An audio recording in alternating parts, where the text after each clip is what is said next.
Hello everyone, জ্ঞানজ্যোতি coaching সেন্টারের পক্ষ থেকে তোমাদের সকলকে জানাই আরও একবার স্বাগত। আজকের ক্লাসে আলোচনার বিষয় হচ্ছে সংস্কৃতি কাকে বলে, অর্থাৎ সংস্কৃতি বলতে কি বোঝো বা সংস্কৃতি কি, এই টপিকটা নিয়ে আজকের এই ক্লাসের মাধ্যমে তোমাদের সঙ্গে আলোচনা করব।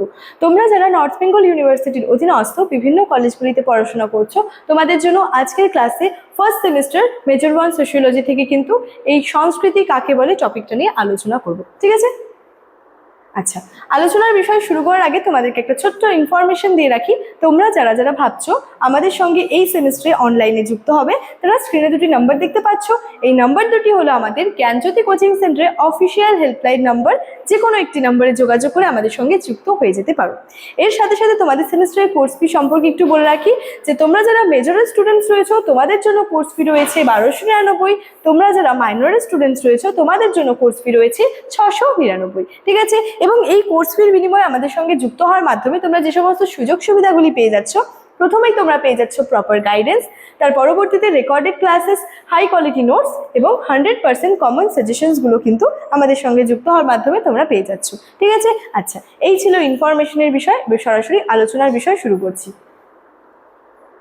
সংস্কৃতির সংজ্ঞার ক্ষেত্রে প্রথমেই বলেছি, এই সংস্কৃতিটা কি, এক কথায় বলতে গেলে মানুষের জীবনযাপনের যে একটা সামগ্রিক রূপ, সেটাই হলো সংস্কৃতি। এই সংস্কৃতির মধ্যে কি হচ্ছে, এটা মানুষের চিন্তা, মানুষের বিভিন্ন আচরণ, বিশ্বাস, শিল্প, সাহিত্য, মূল্যবোধ এবং সামাজিক প্রতিষ্ঠানের সমষ্টিগত একটা প্রকাশই কিন্তু সংস্কৃতি। তাহলে এক কথায় যদি বলি সংস্কৃতি কি, সেটা হলো মানুষের জীবনযাপনের যে একটা রূপ, সামগ্রিক রূপ, সেটাই সংস্কৃতি। সহজ কথায় প্রকৃতি প্রদত্ত পরিবেশকে মানুষ তার বুদ্ধি ও শ্রম দিয়ে যেভাবে নিজের উপযোগী করে তুলছে এবং জীবনকে সুন্দর ও সমৃদ্ধি করে তুলছে, সেটাই সংস্কৃতি। একদম সহজভাবে এখানে বলেছে, দেখো এই যে প্রকৃতি পরিবেশকে মানুষ যে তার প্রকৃতি প্রদত্ত পরিবেশকে মানুষ যে তার বুদ্ধি, তার হচ্ছে শ্রম, এইভাবে যেভাবে আর কি নিজের উপযোগী করে তুলছে এবং জীবনকে যেভাবে সুন্দর এবং তার সাথে সাথে সমৃদ্ধ করছে, সেটাকেই কিন্তু এক কথায় বা সহজ কথায় সংস্কৃতি বলছে। এবার হচ্ছে সংস্কৃতির কিছু উপাদান রয়েছে। কি উপাদান রয়েছে? প্রথমে রয়েছে সাহিত্য ও শিল্প। এখানে কি বলেছে দেখো, ভাষা, কবিতা, চিত্রশিল্প, সঙ্গীত এবং নাট্যকলার মাধ্যমে সংস্কৃতির রূপটা কিন্তু প্রকাশিত হচ্ছে।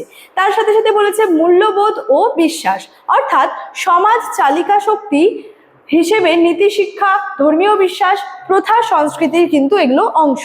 তারপর রয়েছে জীবনযাত্রা, খাদ্যাভাস, পরিচ্ছদ, উৎসব, আচার অনুষ্ঠান মানুষের জীবনধারার কিন্তু পরিচয় বহন করে। তাহলে সংস্কৃতির উপাদানগুলি কি রয়েছে?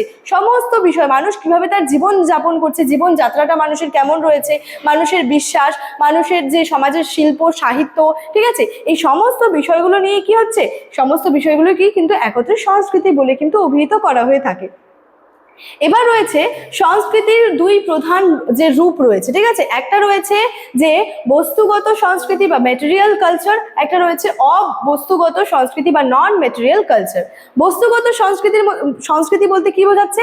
নর্মালি যে ঘর বাড়ি, পোশাক আশাক, যন্ত্রপাতি, প্রযুক্তি সৃষ্টি যা ছোঁয়া যায়। তাহলে বস্তুগত সংস্কৃতির মধ্যে কি, যেটা ছোঁয়া যাচ্ছে। অবস্তুগত সংস্কৃতি কি? চিন্তাধারা, আদর্শ, আইন, মূল্যবোধ, ভাষা, স্পর্শ, যা হচ্ছে স্পর্শ করা যায় না।